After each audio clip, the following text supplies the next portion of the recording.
Hello सलाम नमस्ते सत श्री अकाल, कैसे हैं आप तमाम सब लोग। एक्सेल रोडा कोबाना कौन है और इसकी वजह से बरतानवी अदालत को कानून में तब्दीली क्यों करना पड़ी? बरतानिया में मुसलमान मुखालिफ मुजाहिरों के पीछे कौन है? बरतानवी वजीर आजम मस्जिद क्यों गए? और मेयर लंदन के बच्चों को लंदन गैर महफूज क्यों महसूस हुआ? ये वो सवालात हैं जिनके जवाबात आज की इस वीडियो में हम ढूंढने की कोशिश करेंगे। जी हाँ, 29 जुलाई 2024 को बरतानवी इलाके साउथ पोर्ट में एक डांस क्लास के दौरान 3 कमसन बच्चियों को बेदर्दी से कत्ल कर दिया जाता है। कातिल की उम्र 18 साल से कम होती है, इसलिए बरतानवी कानून के मुताबिक इसका नाम नहीं बताया गया।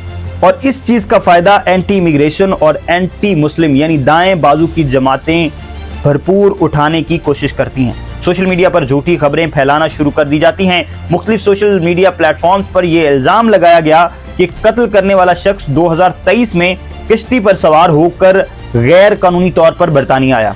ये अफवाहें भी फैलाई गईं कि कत्ल करने वाले का ताल्लुक एक मुसलमान घराने से।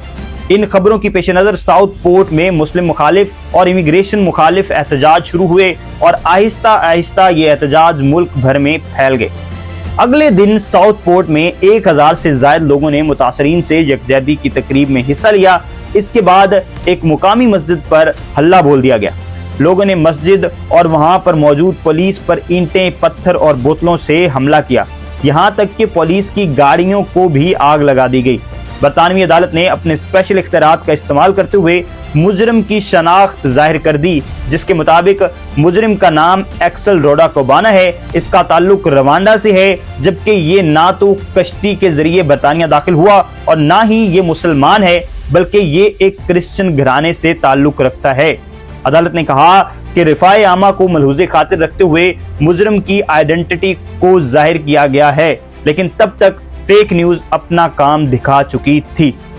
जी हाँ, बरतानिया के मुख्तलिफ शहरों में हुजूमों ने मसाजिद और असाइलम सीकर्स के होटलों पर हमले करने शुरू कर दिए। लाइब्रेरियों, ट्रांसपोर्ट और मुख्तलिफ इमारतों को नजर आतिश कर दिया गया।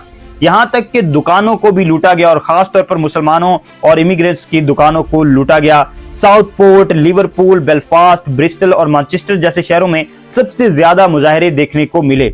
हालात इस कदर बिगड़ गए कि मेयर लंदन ने वीडियो में कहा कि इनके बच्चे लंदन में गैर महफूज महसूस कर रहे हैं।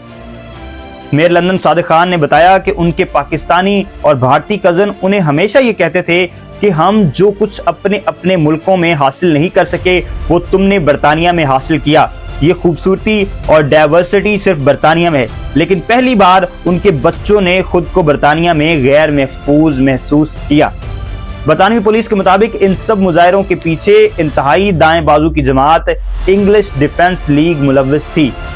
फेक न्यूज फैलाने में right wing leader Tony Robinson ने पहल की और इनका साथ एलन मस्क, जो एक्स और प्रीवियस ट्विटर के मालिक हैं, उन्होंने दिया और उन्होंने जलती पर तेल फेंकने का काम किया।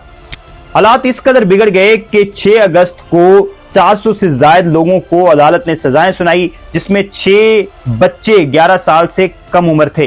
बरतानवी वजीर आजम कार्ल स्टामर ने मुसलमानों से यकजहती का इजहार करते हुए कहा कि यह सब प्रोपेगेंडा फॉर राइट ठग्स का है और कानून को हाथ में लेने वाले हर शख्स से सख्ती से निपटा जाएगा। और इसका अमली मुजाहरा भी देखने को मिला। मसाजिद में सिक्योरिटी बढ़ा दी गई। वजीर आजम ने खुद भी एक मस्जिद का दौरा किया और वहां मौजूद लोगों को उनकी सिक्योरिटी की यकीन दहानी भी करवाई गई। अदालतों ने फिलफौर सजाएं सुनाना शुरू कर दी और मुख्तलिफ शहरों में मुसलमान और इमिग्रेंट के हक में भी रैलियां निकाली गई और इसमें बहुत बड़ी तादाद में सफेद फार्म लोगों ने हिस्सा लिया। बरतानिया में बच्चों के कत्ल का ये पहला वाकया नहीं है। इससे पहले भी इस तरह के वाकयात रिपोर्ट हो चुके हैं। 2016 में लूसी लतबी नामी नर्स ने 7 कमसिन बच्चों की जान ली थी, लेकिन किसी ने एहतजाज नहीं किया क्योंकि नर्स एक सफेद फार्म थी। बरतानिया के हालात अब बहुत कंट्रोल हैं। मुजाहरे बिल्कुल थम चुके हैं और पुलिस ने चीजें कंट्रोल कर ली हैं। लेकिन इस वाकये से एक सबक ये मिलता है कि एक गलत खबर पूरे मुल्क के मामलात बिगाड़ सकती है। इसलिए किसी भी खबर पर यकीन करने से पहले तहकीक जरूर करें। हमें दीजिए इजाजत। अल्लाह हाफ़िज़।